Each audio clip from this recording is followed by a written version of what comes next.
हमें S-400 उपकरण के घटकों को समझना चाहिए ताकि यह समझ सके कि यह एक संपूर्ण प्रणाली के रूप में कैसे कार्य करता है। एक सामान्य S-400 प्रणाली में 6 भाग होते हैं।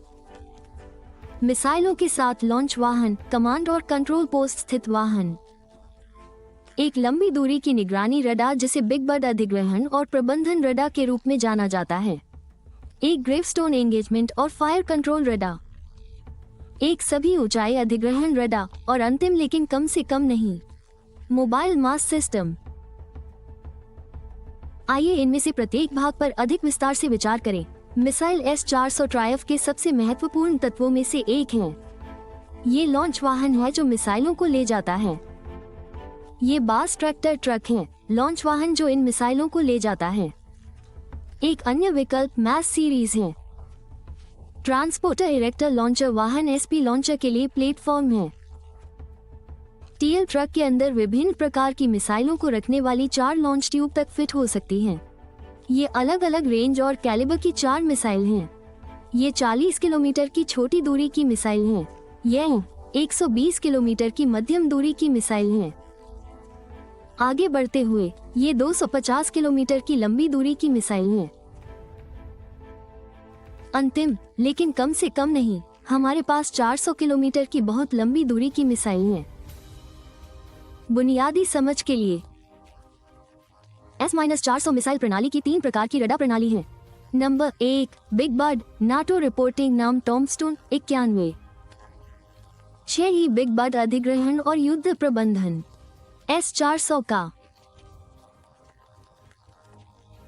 विमान, रोटरक्राफ्ट, क्रूज मिसाइलों, निर्देशित मिसाइलों, ड्रोन और बैलिस्टिक रॉकेट का पता 600 किलोमीटर की दूरी के भीतर।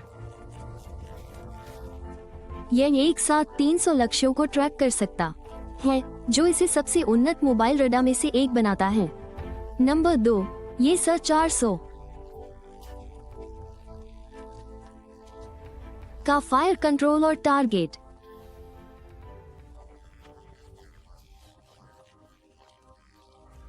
ट्रैकिंग रडार है।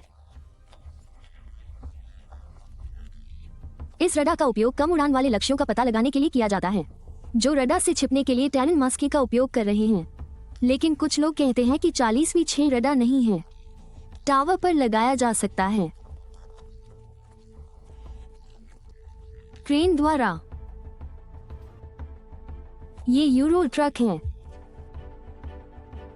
इसे S-400 प्रणाली के लिए मोबाइल कमांड और कंट्रोल पोस्ट के साथ लगाया गया है। यहां से लक्ष्य का पता लगाने से लेकर लॉन्च से मिसाइलों की फायरिंग तक सभी कार्यों का प्रबंधन किया जाएगा। आइए बुनियादी कदम दर कदम देखें। ये कैसे काम करता है। चरण संख्या 1 बिग बर्ड लंबी दूरी की निगरानी रडार एक लक्ष्य को उठाता है जिस पर एक साथ 300 लक्ष्यों पर चर्चा की गई है। चरण संख्या 2 ये फिर सूचना को कमांड और कंट्रोल स्टेशन को भेजता है। यह निर्धारित करते समय कि कोई लक्ष्य मित्रवत है या शत्रुतापूर्ण। कमांड और कंट्रोल केंद्र शामिल होता है। इसके अतिरिक्त ये लक्ष्य से जुड़ने का विकल्प चुनता है या ऐसा करने के लिए उच्च कमांड थिएटर से आदेश प्राप्त करता है। लॉन्च करने का आदेश देता है।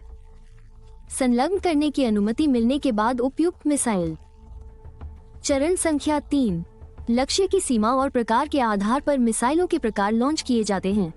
सिस्टम एक ही लक्ष्य की 2 मिसाइलों को लॉन्च करके काम करता है। अगर एक मिस हो जाती है, बैकअप मिसाइल काम करेगी। चरण संख्या 4 इन्हें एंगेजमेंट रडार का उपयोग करके लक्ष्य की ओर निर्देशित किया जाता है।